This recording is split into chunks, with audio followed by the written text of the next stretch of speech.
Assalamualaikum warahmatullahi wabarakatuh. Perkenalkan, nama saya Khaliza Nuramalia dari ULM, Prodi Pendidikan Bahasa dan Sastra Indonesia Angkatan 2020. Pada kesempatan kali ini, saya akan memenuhi atau menyelesaikan tugas setengah semester mata kuliah fonologi, yaitu membuat scrapbook yang berisi materi dari mata kuliah tersebut dan akan saya presentasikan. Pun bab 1 atau materi pertama dari mata kuliah fonologi itu sendiri yaitu fonologi. Nah, di sini membahas nih fonologi itu apa sih, kemudian ruang lingkupnya apa saja dibahas di sini. Sebelum berlanjut ke materi-materi yang lebih rumit lagi. Nah, yang pertama nih ada pengertian fonologi. Di sini kan disebutkan fonologi itu kalau kita pisah ya, fon kan bunyi gitu. Sementara logi kan atau logos kan ilmu. Dari situ kita sudah paham nih sebenarnya fonologi itu tentang apa sih? Ya tentang ilmu bunyi gitu. Ilmu tentang bunyi.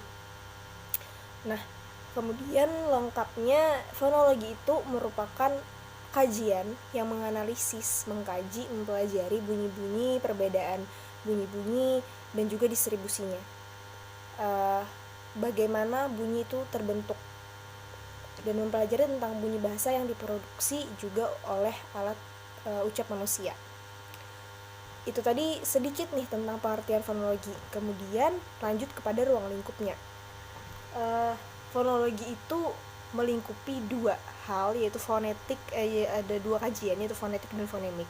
Fonetik ini membahas mengenai bagaimana bunyi tersebut tercipta oleh alat ucap, distribusinya dan lain sebagainya, tanpa memperhatikan fungsi pembeda makna bunyi. Nah, maka dari itu dilengkapilah, disempurnakanlah oleh fonemik yang punya fungsi pembeda makna. Dari situ kita bisa tahu bahwa ruang lingkup dari fonologi itu yaitu fonetik dan fonemik yang saling melengkapi, yang nantinya akan dibahas di bab-bab selanjutnya. Lalu pada fonologi, jadi fonologi ini merupakan sedikit informasi. Fonologi ini merupakan salah satu subdisiplin dari linguistik umum. Dan fonologi itu kajian yang paling kecil paling awal jika diurutkan di dalam kajian-kajian lain di dalam linguistik umum. Nah, selanjutnya kita akan membahas bab kedua. Kemudian beralih ke bab 2. Bab 2 itu tentang apa? Bab 2 itu tentang fonetik. Seperti yang sudah disebutkan di bab pertama, fonetik itu merupakan salah satu ruang lingkup dari fonologi. Nah, tapi apa sih fonetik itu sendiri itu apa gitu? Jadi fonetik itu mempelajari mengenai bunyi bahasa, baik proses pembentukannya dan bagaimana bunyi tersebut diterima oleh telinga manusia tanpa memperhatikan fungsi pembeda makna gitu. Kemudian untuk poin keduanya yaitu tentang jenis-jenis fonetik. Di sini ada 3 jenis, yaitu fonetik artikulatoris, fonetik akustik, dan fonetik auditoris. Apa nih tiga jenis ini tadi itu apa? Nah, fonetik artikulatoris adalah fonetik yang kajiannya tuh berpusat tentang mekanisme alat ucap manusia yang menghasilkan bunyi bahasa. Kemudian akustik sendiri kajiannya itu berfokus pada fenomena fisis, bagaimana bunyi tersebut, gelombang tersebut, dan fenomena gelombang bunyi tersebut. Kemudian pada fonetik auditoris, yaitu kajiannya berproses bagaimana bunyi tersebut ditangkap, seperti apa bunyi tersebut ditangkap oleh telinga manusia. Nah, sudah kan poin keduanya itu jenis-jenis fonetik. Beralih lagi nih kita kepada contoh fonetik seperti yang sudah saya tulis di sini. Contoh fonetiknya ada bunyi B pada kata kabur dan bunyi P pada kata kapur. Kemudian bunyi A pada kata masak dan bunyi U pada kata masuk. Lalu yang ketiga ada bunyi C pada kata cahaya dan bunyi B pada kata bahaya. Begitu nih bab 2 penjelasan yang dapat saya sampaikan tentang bab 2 yaitu fonetik. Kemudian lanjut ke bab selanjutnya. Baik, selanjutnya kita lanjut ke bab 3 yaitu transkripsi fonetik. Masih fonetik kan? Nah, tapi transkripsi fonetik itu apa? Transkripsi fonetik adalah penulisan bunyi-bunyi bahasa secara akurat atau tepat begitu, atau sesuai dengan apa yang kita dengar, yang kita tuliskan seperti itu. Begitu. Nah, atau secara dan penulisannya itu tidak hanya menggunakan huruf-huruf seperti yang kita tahu, tapi juga menggunakan huruf atau tulisan fonetik. Jadi punya si transkripsi fonetik ini punya tulisannya sendiri begitu. Seperti kita langsung aja pada contoh yang sudah tertera. Ada nih yang pertama, saya ingin menjadi guru yang handal, dimana disitu terlihat kan ada kata ada eng dituliskan dengan tulisan fonetik. Kemudian juga di poin kedua, mereka tidak suka kue yang manis. Di situ mereka e-nya seperti apa, tidaknya diganti atau ditulis dengan tanda tanya. Kemudian juga bagaimana kue ditulis dengan huruf kue di situ ditambah, dan juga yang pada yang ditulis dengan tulisan fonetisnya. Kemudian manis pun seperti itu juga, dan contoh-contoh selanjutnya yaitu contoh yang ketiga ini juga sama seperti itu. Penulisannya ditulis dengan tulisan fonetik sesuai dengan apa yang kita dengar. Begitu. Kemudian lanjut ke bab selanjutnya. Lalu pada bab 4 kita akan membahas sedikit mengenai alat ucap dan pembunyian bahasa.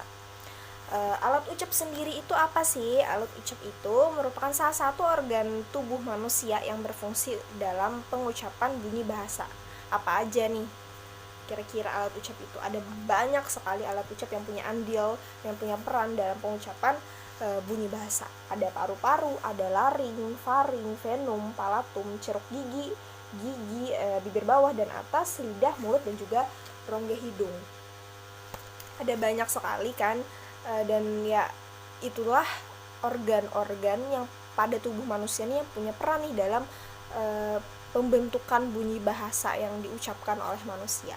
Kemudian ke poin selanjutnya itu proses pembentukan bunyi. Nah, ada 3 di sini nih, ada 3, yaitu ada arus udara, pita suara, dan juga alat ucap. Apa sih ketiga poin ini tadi? Yang pertama ada arus udara. Arus udara ini jadi sumber utama energi nih dari pembentukan bunyi bahasa, pembunyian bunyi bahasa. Dia adalah sumber energinya. Kemudian pita suara adalah sumber utamanya. Jadi pita suara akan bergetar karena adanya keluar masuk udara atau energi tadi. Ketika pita suara tertutup dan terbuka, maka akan berkoordinasi lagi dengan alat ucap. Pengertian alat ucap sudah kita bahas sebelumnya. Nah, ketika 3 poin tadi terlaksana tahap demi tahap, maka manusia akan berhasil melakukan pembunyian bahasa. Begitu. Kita lanjut ke bab selanjutnya. Baik, selanjutnya adalah bab 5. Bab 5 membahas mengenai bunyi, dan di dalam scrapbook yang saya buat, bunyi diklasifikasikan menjadi 3 jenis. Yang pertama ada vokal, semivokal, dan juga konsonan. Vokal itu apa sih? Vokal itu adalah jenis bunyi yang ketika udara masuk, alat ucap yang digunakan tidak mengalami hambatan atau rintangan. Sedangkan konsonan itu kebalikannya. Jadi ketika udara masuk ke dalam alat-alat atau organ-organ ucap manusia, udara terhalang saat mengucapkan konsonan. Nah, sedangkan semivokal ini sebenarnya konsonan, namun diartikulasikannya tidak secara murni konsonan tersebut. Nah, tapi semivokal itu sebenarnya jarang dipakai. Kemudian yang kedua adalah unsur-unsur suprasegmental. Ada tekanan, jeda, nada, jangka nada, intonasi, dan juga ritme. Tekanan sendiri merupakan lunak atau lembut dan kerasnya sebuah bunyi. Kemudian jeda itu adalah selang waktu berhentinya sebuah bunyi. Kemudian nada itu adalah tinggi rendahnya bunyi. Jangka nada itu kadang-kadang timbul di waktu tertentu ketika bunyi tersebut terjadi. Kemudian intonasi dan ritme adalah irama dari sebuah bunyi. Begitu. Dan yang ketiga yaitu ada tentang silabel. Jadi silabel itu merupakan gabungan dua fonem konsonan, satu konsonan atau satu fonem, satu konsonan atau satu vokal, atau 2 konsonan dan 1 vokal. Itu silabel. Nah, kemudian kita akan membahas bab selanjutnya. Selanjutnya adalah bab 6, yaitu membahas mengenai fonemik. Nah, seperti yang saya katakan di awal, fonemik merupakan salah satu ruang lingkup dari fonologi. Nah, fonemik itu apa sih? Fonemik itu merupakan satuan bahasa terkecil yang berfungsi untuk membedakan makna atau memiliki fungsi pembeda makna, tidak seperti fonetik. Adapun di dalam fonemik terdapat gejala-gejala fonologis, ada sekitar 2, 3, 4, 5, ada 5 gejala fonologis. Yang pertama ada pemunculan fonem, ada pelepasan, peluluhan, pergeseran, dan juga perubahan fonem. Nah, pemunculan fonem sendiri adalah memunculkan fonem yang tadinya tidak ada fonem tersebut kemudian ada. Pelepasan fonem yaitu menghilangkan fonem, dan peluluhan fonem itu menghilangkan fonem dan kemudian menyatu dengan fonem lainnya. Kemudian pergeseran fonem itu perubahan posisi fonem itu sendiri, dan perubahan adalah menghilangkan satu fonem dan mengganti dengan fonem lainnya. Nah, di dalam fonemik juga terdapat distribusi fonem. Ada distribusi fonem vokal, ada distribusi fonem konsonan, dan juga distribusi fonem diftong. Selanjutnya kita akan membahas mengenai bab 7. Dan pada bab 7, kita akan membahas mengenai gugus fonem, deret fonem, dan juga perubahan bunyi fonem. Gugus fonem sendiri merupakan dua buah fonem yang sama, yang berbeda, dan berada pada satu silabel atau satu suku kata yang sama. Sedangkan si deret fonem itu merupakan dua buah fonem yang berbeda dan juga berada pada silabel dan juga suku kata yang berbeda. Kemudian ada di perubahan bunyinya. Nah, perubahan bunyi ini ada berbagai macam. Ada akibat adanya kortikulasi, akibat pengaruh bunyi lingkungan, adanya distribusi, kemudian juga proses morfologi dan perkembangan sejarah. Selanjutnya kita akan membahas mengenai bab 8 yaitu grafem. Oke, di bab 8 kita akan membahas mengenai grafem. Jadi di grafem sendiri merupakan sistem pelambangan bunyi huruf yang melambangkan fonem. Jadi grafem itu adalah huruf yang melambangkan bunyi atau fonem. Nah, di dalam grafem tuh punya unsur-unsur, yaitu ada segmental, ada suprasegmental. Nah, segmental dan suprasegmental ini meliputi titik, koma, tanda tanya, tanda seru, kemudian juga ada untuk jeda, tekanan, nada, intonasi, dan lain sebagainya. Kemudian pada jenis grafem ada grafem vokal, ada grafem konsonan, dan juga ada grafem diftong. Terus ada variasi loh dalam grafem, disebutnya alofon. Jadi misal ada B kapital, ada B kecil, tergantung letak atau fungsinya di mana. Jadi alofon merupakan variasi dari grafem yang bentuknya yang letaknya itu tergantung berada di mana, dan juga bentuknya akan mengikuti di mana huruf tersebut berada.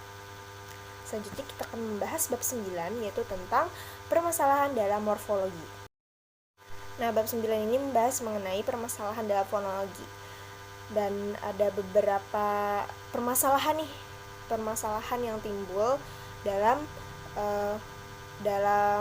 bahasa Indonesia atau dalam pemakaian bunyi bahasa. Yang pertama ada perubahan fonem, ada juga penghilangan fonem, ada juga penambahan fonem. Nah, hal tersebut dapat memicu adanya kesalahan atau permasalahan-permasalahan di dalam bahasa Indonesia begitu. Nah, adapun faktor yang dapat membuat kesalahan tersebut semakin besar atau timbul begitu. Yang pertama ada bahasa daerah. Kemudian ada kata-kata yang diserap dari bahasa asing yang membuat banyak kesalahan berbahasa karena hal-hal tersebut. Adapun solusinya yang dapat kita lakukan yaitu meningkatkan kemampuan menyimak, meningkatkan kemampuan menulis, meningkatkan kemampuan membaca, dan meningkatkan kemampuan berbicara.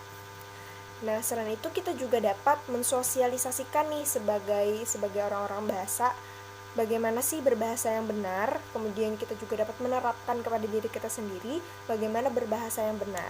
Hal itu juga dapat menjadi solusi dari kesalahan-kesalahan berbahasa yang menjamur di masyarakat. Nah, sekian yang dapat saya sampaikan, yang dapat saya review atau saya presentasikan dari scrapbook yang saya buat. Scrapbook sederhana yang saya buat ini. Sekian, wassalamualaikum warahmatullahi wabarakatuh.